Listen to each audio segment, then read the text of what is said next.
পার হয়ে গিয়েছে মনসা পুজো। গণেশ বন্দনা হলেও তার রেশ রয়ে গিয়েছে। ক্যালেন্ডারে শরৎ আসতেই দোলা দিচ্ছে কাশ। আর এই পুজোর আবহে হাতে ব্যাগ, মাথায় গামছা, চোখে অনিশ্চয়তার ছাপ। এভাবেই একের পর এক যুবক, সেই সঙ্গে মধ্যবয়সীরা, এমনকি তরুণীরাও ভেল্লুপুরগামী ট্রেনে উঠছেন। মনসা পুজো শেষ হতেই প্রতিদিন সকাল থেকে পুরুলিয়া রেল স্টেশন চত্বরে উপচে পড়ছে পরিযায়ী শ্রমিকদের ভিড়। কেন্দ্রের উদাসীনতায় 100 দিনের কাজ বন্ধ হওয়াতেই পুজোর আগেই কর্মসংস্থানের খোঁজে ভিন রাজ্যে পাড়ি জমাচ্ছেন হাজার হাজার শ্রমিক। ফলে পুজোর আগেই কার্যত তারা ঘরছাড়া হয়ে যাচ্ছেন। পুজোর সময় পরিবারের হাতে নতুন জামাকাপড় তুলে দিতে পারবেন কিনা তা নিয়ে সন্দিহান এই পরিযায়ীরা। কাজের খোঁজে ভিন রাজ্যের পথে পা বাড়ানো এক পরিযায়ী শ্রমিক বলেন, ভাতা থেকে মাসে 5,000 টাকা আসবে, কিন্তু ওই টাকায় তো সংসার চলবে না। ভিন রাজ্যে কাজ করলে দিনে 1,000 টাকা পর্যন্ত মজুরি পাওয়া যায়।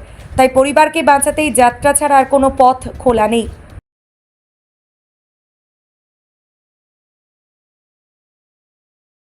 ওখানে আমাদের পুরুলিয়ার যা লেবার বেতন ওখানে তার থেকে অনেক বেশি। হ্যাঁ, বাড়ির সবাই যারা আছেন, বউ, ছেলে, ভাই, এখানে কাজ চাই। দাদা আজ প্রায় 19 বছর থেকে ওইখানেই আছে। তো কিছু এই আমাদের পশ্চিমবাংলার যে অবস্থা, এখানে কাজ নাই, মানে কোনো কর্মসংস্থান নাই, পয়সার অনেক প্রবলেম। আর আমাদের শিল্প কারখানা কিছুই নেই। আজ মোটামুটি প্রায় 2008 থেকে এখনো অবধি ব্যাঙ্গালোরে আছে, বুঝলেন। অ্যাকচুয়ালি এই ট্রেনটা শ্রমিকের লেবারের ট্রেন এটি, বুঝলেন। এটা এখন কম দেখতে পাচ্ছেন, এর থেকে আরো বেশি দেখতে পাবেন। ওটা মিথ্যা। ওটা ওই ভাতা নিয়ে আমাদের কিছু কাজ হবে না দাদা। আমাদের কর্মসংস্থান চাই, শিল্প চাই, কারখানা চাই। মুখ্যমন্ত্রী তো আজ অনেক সব ভাতায় তো পুরান দিল, কোন ভাতাটা বাকি আছে? 5,000 টাকায় পরিবর্তন হবে, কাজ হবে দাদা বলুন? ওখানে কত রোজগার করেন? প্রায় 1,000 টাকা। এখানে কি চাইছেন তাহলে? এখানে শিল্প হোক, কারখানা হোক, শ্রমজীবী মনোনীত যারা মানুষ, এত যারা লোক যাচ্ছে, তাদের জন্য কর্মসংস্থান হোক। আর কি বলবো বলুন? রাজনীতির অঙ্গনেও শুরু হয়েছে তরজা। জেলা বিজেপি সহ সভাপতি বলেন, পুরুলিয়ায় শিল্প কারখানা নেই বললেই চলে, শুধু ভাতা দিয়ে সমস্যা সমাধান হবে না। শিল্প গড়ে তুলতে পারলে জেলার ছেলেদের আর বাইরে যেতে হবে না। কাতারে কাতারে লোক, প্রায় 2000 যুবক, তারা ভিন রাজ্যে কাজ করতে যাচ্ছে। মাননীয় যে প্রকল্প, যে ভাতা, ভিক্ষা ভর্তুকি, তাতে সাড়া দেয়নি। তাদের পরিবারকে ভালো রাখার জন্য তারা অনেক বেদনা যন্ত্রণা নিয়ে তারা ভিন রাজ্যে যাচ্ছে, এবং মুখ্যমন্ত্রীর পঙ্গুশ্রী ভাতা, এই ভাতাকে প্রত্যাখ্যান করে তারা যাচ্ছে। তাদেরকে আমরা অভিনন্দন, শুভনন্দন জানালাম যে আপনারা আপনাদের মা বাবা সন্তানদেরকে ভালো রাখার জন্য দুঃখ কষ্ট বেদনা নিয়ে আপনারা চেন্নাই যাচ্ছেন, এবং মুখ্যমন্ত্রীর এই পঙ্গু ভাতাকে আপনারা সমর্থন করেননি, প্রত্যাখ্যান করেছেন, লাত মেরেছেন। তার জন্য এই সব যুব সমাজকে পুরুলিয়ার আমরা ধন্যবাদ জানাচ্ছি। মাননীয়কে দেখার সুযোগ করে দিচ্ছি যে আপনি দেখুন, পুরুলিয়া এদের কলকারখানা করে চাকরির ব্যবস্থা করুন। এই মানুষগুলো কেন চেন্নাই যাবে, কেন বাইরে যাবে? আপনার গর্বের বাংলা কোথায় গেল? গর্বের বাংলাকে কেন আপনি শ্মশানে পরিণত করেছেন? আপনারা আজকে দেখুন, এত কাতারে কাতারে মানুষ আজকে চেন্নাই চলে যাচ্ছে। হয়তো ট্রেনে জায়গা পাবে না, কোনো বড় অ্যাক্সিডেন্ট ঘটলে তার দায়িত্ব কে নেবে? এতগুলো মানুষ তাদের জীবন জীবিকার জন্য পশ্চিমবঙ্গ ছেড়ে বাইরে যাচ্ছে। আপনার লজ্জা লাগে না? আমাদের বেদনা লাগছে। এরা প্রত্যাখ্যান করেছে মমতা বন্দ্যোপাধ্যায়ের ভাতা, তার জন্য এদিকে আমরা আজকে ফুল দিয়ে সম্বর্ধনা জানালাম।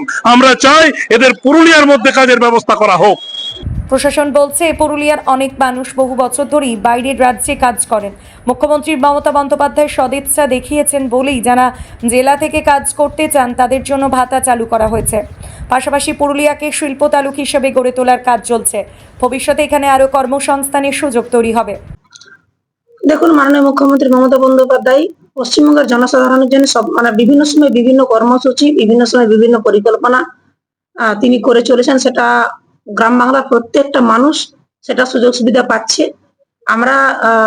আমরা জানি, এবং গ্রাম বাংলার মানুষও কিন্তু সেটার আস্থা রাখে, এবং তারা অবশ্যই জানে যে সেটা প্রতিটা প্রকল্পই জনসাধারণ মুখে।